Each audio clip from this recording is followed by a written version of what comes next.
So ganyan lang po yung paggawa ko ng candy mga boss. Tapos dadaling ko na lang po ito sa pintor. Pintura naman po yung kulang mga boss, para hindi katulad ng sample. So yan lang po mga boss. Paggawa ko sa candy na to mga boss. Like palonser na lang po mga boss. Thank you very much. Ito po yung isa sa mga Christmas design mga bossing.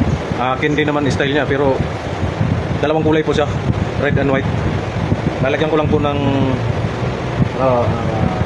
masking tape mga bossing para bubugahan na lang.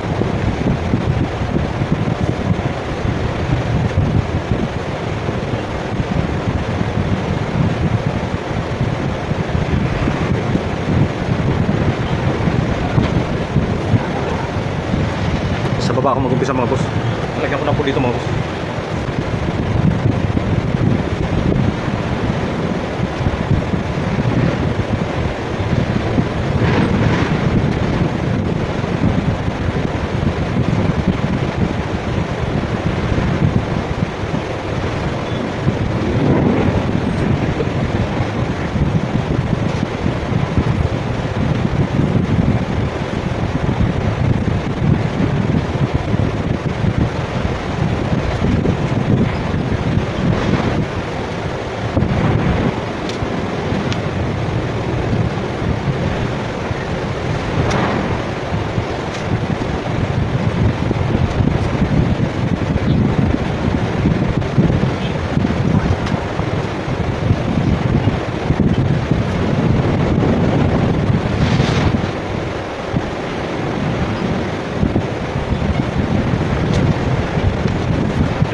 Dudublehin ko na lang po yun mga boss.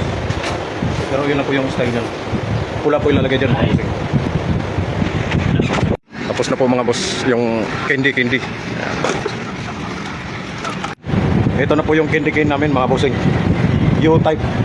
Yan mga boss, parang payong. Pulang-pula mga bossing. Pag tinanggal ko po itong masking tape, magiging pula-puti na po yan mga boss.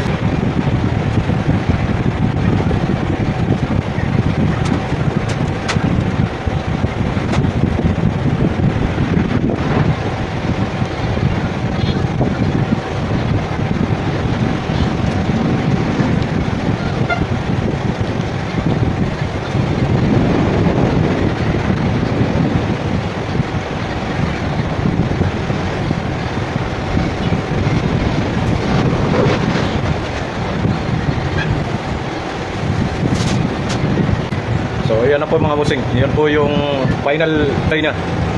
So BBC lang po ito mga bossing. Yan o. Ayan BBC. Pinakaulo ko lang nito yung plywood. Nagtikit-tikit ko lang po yung mga boss. So yun lang po mga bossing. 50 pieces po itong ganito. Yan lang po mga bossing. Like follow, share na lang po. Thank you very much po mga boss.